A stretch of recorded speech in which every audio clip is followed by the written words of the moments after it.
Olá, estamos juntos de novo. Bem-vindo, hein? Você e eu, professor Oswaldo, juntos na bela história, na magnífica história. E dessa vez, olhando especificamente história geral, para preparar você para o seu vestibular, preparar você para a sua prova do Enem, para você chegar debulhando, dizer para o concorrente, pede para sair, pede para sair. Isso aí, tem que ser assim, chegou, matou a prova a pau, beleza? Mas vamos seguindo os temas. E agora nós temos um tema também importante na sua preparação, que é justamente as guerras e o declínio grego. Quais guerras, fundamentalmente, o povo grego esteve presente, esteve envolvido? E quais os aspectos que levaram ao declínio da sociedade grega, levando, no final das contas, a que ela fosse dominada por outros povos, inicialmente, por exemplo, os macedônicos e depois, por fim, os romanos. Como isto aconteceu? Vamos dar uma olhadinha nos temas que nós vamos trabalhar? Olha só. Primeiro, as guerras médicas. Depois, as guerras do Peloponeso. E, por último, o período helenístico. Joia? Bem, vamos então para a primeira, guerras médicas. Primeiro, vem cá comigo. O que foram essas chamadas guerras médicas? Foram guerras entre médicos? Nos hospitais? Brigavam nas ambulâncias? Não. Guerras médicas foram as guerras entre os gregos e os persas. Mas por que guerras médicas? Por que o raio deste nome? Simples, porque os gregos chamavam aos persas de medos. A partir daí, guerras médicas. Joia? Tranquilo? E justamente os gregos se uniram contra os persas, vem cá comigo, na chamada Confederação de Delos. Você sabe, os gregos nunca foram uma unidade política, mas no sentido de enfrentar um inimigo em comum, as sociedades, ou melhor, as cidades gregas se uniram para confrontar esse inimigo em comum. E qual era este inimigo? Justamente os persas. E por que houve? Por que ocorreu? Por que ocorreram, melhor falando, as guerras médicas? Porque os persas, em seu expansionismo, acabaram invadindo territórios gregos, mais especificamente, a princípio, das colônias gregas. Mas isso já incentivou o início da luta, porque assim como eles haviam chegado às colônias gregas, podiam muito bem ir além e chegar ao próprio território grego, como efetivamente aconteceu. Dá uma olhadinha aqui comigo. O motivo inicial para as guerras médicas foi justamente em que os persas vieram e invadiram uma colônia grega, a colônia da Jônia, que fica no litoral onde hoje nós temos atualmente a Turquia. A partir daí começa a guerra. Os gregos irão se voltar à defesa, a defender seus territórios e suas colônias. Beleza? Segue olhando o slide. A partir disso, nós podemos dividir as guerras médicas em alguns momentos importantes. Primeiro momento, da Primeira Guerra Médica. Essa Primeira Guerra ocorre a partir ali do ano de 490 a.C. E nós vamos ter uma batalha muito importante aí, muito importante. Anote, a Batalha de Maratona, que foi quando pela primeira vez as cidades gregas venceram ao inimigo persa, derrotaram esse inimigo, pela primeira vez. E esta batalha foi num local chamado Maratona. Daí o nome da batalha, Batalha de Maratona. E o que aconteceu ao final dessa batalha? Um cara chamado Filípides correu 42 quilômetros para contar na cidade de Atenas sobre a vitória deles em relação aos persas. Filípides vai, corre os 42 quilômetros, chega, conta e morre. Dá uma olhadinha aqui comigo. Vem cá, olha a imagem. Está ali, ó, Filípides correu 42 quilômetros até Atenas para avisar da vitória. E vejam, ele morreu após isso. E concorde comigo, observe a imagem, continue olhando a imagem. O problema não é ele ter corrido 42 quilômetros. O problema não é ele ter morrido após correr 42 quilômetros. O problema é ele ter morrido pelado e nessa posição. Ninguém merece. Mas voltando ao que nos interessa. Batalha de maratona. É a partir desta batalha que se criou nas Olimpíadas a prova da maratona, justamente em homenagem a Filípides, né?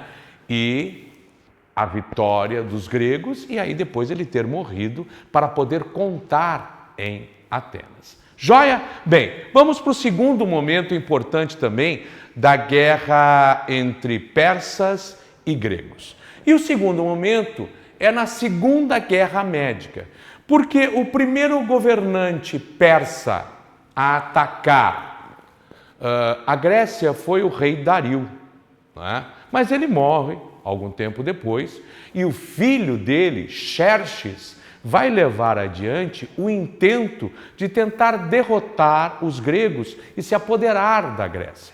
E aí nós temos na Segunda Guerra Médica um outro momento importante, que é a Batalha das Termópilas, os 300 de Esparta, isso mesmo, do filme 300. Por favor, assista o filme, ele é importante que você conheça, né? Mesmo que esteja numa versão um pouco fantasiosa, né?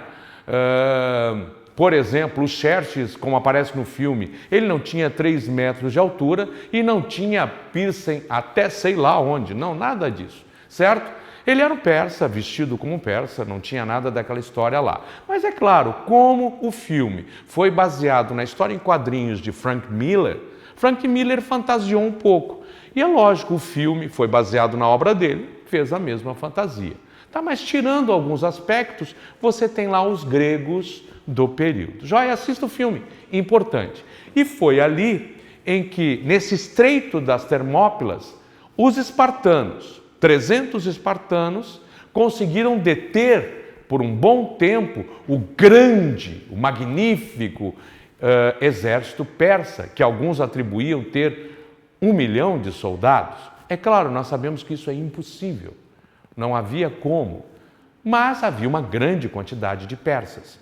E no final das contas eles detiveram esses persas até que por fim foram vencidos. Assista o filme, eu não quero dar um spoiler para você. Mas esse foi um momento também importante que mostrou o ponto fundamental que eu já comentei com você na aula anterior de História Geral sobre Grécia. A importância do guerreiro grego. Aquele que ao mesmo tempo que era o intelectual, na estratégia, também era o grande guerreiro na forma física. E justamente a junção desses dois é demonstrado nas Termópilas. Porque eles tinham 300, outros tinham 250 mil, 500 mil, vai saber. Mas ele estava em inferioridade. E aí ele encontrou um local específico em que a inferioridade dele numérica não ia importar. E ele poderia vencer o inimigo. Beleza? Mostra aí a estratégia, a importância da estratégia. Certo? Mas vamos adiante. 2 pontos fundamentais na sua guerra, nas guerras médicas. Depois que os gregos finalmente vencem os persas, nós vamos ter as chamadas guerras do Peloponeso. Agora eu preciso que você anote. Anota esta palavra que eu vou colocar aqui, ó. Hegemonia. Anote esta palavra, hegemonia. Do que eu estou tratando aí? Justamente do que aconteceu após o final das guerras médicas. Foi Atenas a cidade que principalmente liderou os gregos contra os persas. Depois que a guerra terminou, esses gregos buscaram estes atenienses buscaram a hegemonia sobre as cidades gregas. O que é hegemonia? controle, domínio sobre todas as outras cidades. Isto é, a cidade de Atenas tentou se impor sobre todas as outras cidades e estabelecer seu domínio sobre todas elas. Isto foi aceito por algumas cidades, mas por outras não, principalmente por Esparta e a cidade de Corinto. Aquelas cidades que não aceitaram acabaram se rebelando contra Atenas. E isso gerou uma guerra. E esta guerra é justamente a Guerra do Peloponeso. Entre Atenas e as cidades ligadas a ela, na Confederação de Delos, e as cidades ligadas a Esparta, na Confederação do Peloponeso. E nós vamos ter uma guerra entre as cidades gregas. Depois de terem vencido os persas, as cidades gregas acabaram entrando em guerra. E o que aconteceu? Ora, Esparta venceu. E foi o momento de Esparta tentar sua hegemonia. Algumas outras cidades não concordaram, entraram em guerra contra Esparta. E no final das contas, nós vamos ter uma grande sequência de guerras entre as cidades gregas. Veja só, lutaram contra o inimigo comum. Agora, na hora de conviverem, acabaram se enfiando em guerras entre elas. E sempre com uma, grave esta palavra, tentando ter hegemonia sobre as outras, controle, domínio sobre as outras. E isso levava as outras cidades a se baterem em guerra contra essa cidade. Isso foi fazendo com que as cidades gregas fossem enfraquecendo. As poderosas cidades gregas até então fossem enfraquecendo. E isso deu espaço para que outros povos fizessem o que os persas não conseguiram. E do que eu estou falando? Dominar a Grécia. Porque a partir destas guerras entre as cidades gregas, as cidades gregas foram enfraquecendo, principalmente de forma militar, foram enfraquecendo, e isso abriu brecha para que outros povos pudessem vir e vencer as cidades gregas. Primeiro deles, os macedônicos, através da figura de Alexandre o Grande, e por fim, os romanos. No final das contas, o que os persas não conseguiram fazer, macedônicos e romanos fizeram até com certa facilidade. E isso nos leva ao período helenístico. Período helenístico que corresponde justamente ao período em que o declínio das cidades gregas leva ao domínio de outros povos. Como eu falei, primeiro macedônicos e depois romanos. E nós temos aqui justamente a figura, dê uma olhadinha, a figura de Alexandre o Grande, macedônico, que acabou dominando toda a Grécia. E que depois, além de dominar toda a Grécia, vai tentar construir um dos maiores impérios da antiguidade. Porque depois ele vai se voltar ao Oriente e dominar vários territórios. Vai ser um dos grandes conquistadores, um dos grandes dominadores do período. Vai morrer jovem, aos 33 anos. Até hoje não se sabe se por uma doença ou assassinado por seus próprios generais, porque os próprios generais dele já não aguentavam tantas guerras. Mas foi ele, por exemplo, que dominou a Grécia, foi ele que dominou as regiões do Oriente Médio, foi ele que dominou o Egito. Por exemplo, é ele que vai fundar uma dinastia de faraós não egípcios, porque ele vai se nomear o faraó do Egito e depois, quando ele for embora, ele vai deixar outro em seu lugar, Ptolomeu, que vai inaugurar uma nova dinastia de faraós no Egito, a dinastia ptolomaica, da qual Cleópatra, a grande Cleópatra, fazia parte. Cleópatra já não era uma egípcia genuína, não, ela já tinha sua origem macedônica, mas origem grega, macedônica. Então veja, ele se espalha, mas acaba morrendo muito jovem. Aqui eu tenho uma imagem para você dar uma olhada na quantidade de territórios que ele dominou. Olha só, ele dominou a Grécia, Alexandre, pai de Filipe o caolho. Não, desculpe, falei errado. Volta aqui comigo, vem aqui. Acabei me empolgando aqui, falei errado para você. Alexandre era filho de Filipe. Filipe, o caolho, certo? Que tentou várias vezes dominar a Grécia e não conseguiu, mas o filho dele acabou conseguindo. Importante.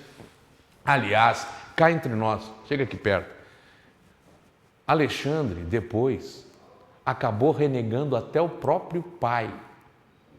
Porque a partir de um determinado momento, ele disse que ele não era filho, digamos, de Filipe. Ele era filho de Zeus. Ele era um semideus. Olha só a que ponto ele chegou, a que nível egocêntrico ele chegou. Ele já não era nem filho de um mortal, era filho de Zeus, o rei dos deuses. Né? Tal ponto que ele chegou, e claro, ele tinha por que se gabar. Olha o tamanho do império que ele construiu. Como eu estava dizendo, toda a Grécia, o Oriente Médio praticamente inteiro, Mesopotâmia, Egito, e veio até a Pérsia, dominou a Pérsia e chegou às portas da Índia. Um dos maiores impérios já construídos, principalmente na antiguidade. Mas como eu disse para você, acabou morrendo extremamente jovem. Agora volta comigo, eu queria mostrar uma outra coisinha para você. Olha o nome desse período, período helenístico. E por que período helenístico? Lembre-se, os gregos não chamavam a si mesmos de gregos, eles chamavam a si mesmos de helenos. Por quê? Porque eles viviam na Hélade, porque para eles a Grécia não era Grécia, era Hélade. Então, quando eu estou falando do período helenístico, eu estou me referindo ao período em que a cultura dos gregos se espalhou para várias regiões, mas não levada pelos gregos. Esse é o ponto importante, anote aí. Não foram os gregos que foram levar sua própria cultura aos vários cantos do mundo conhecido da época. Não. Quem levou, primeiro foram os macedônicos e depois os romanos.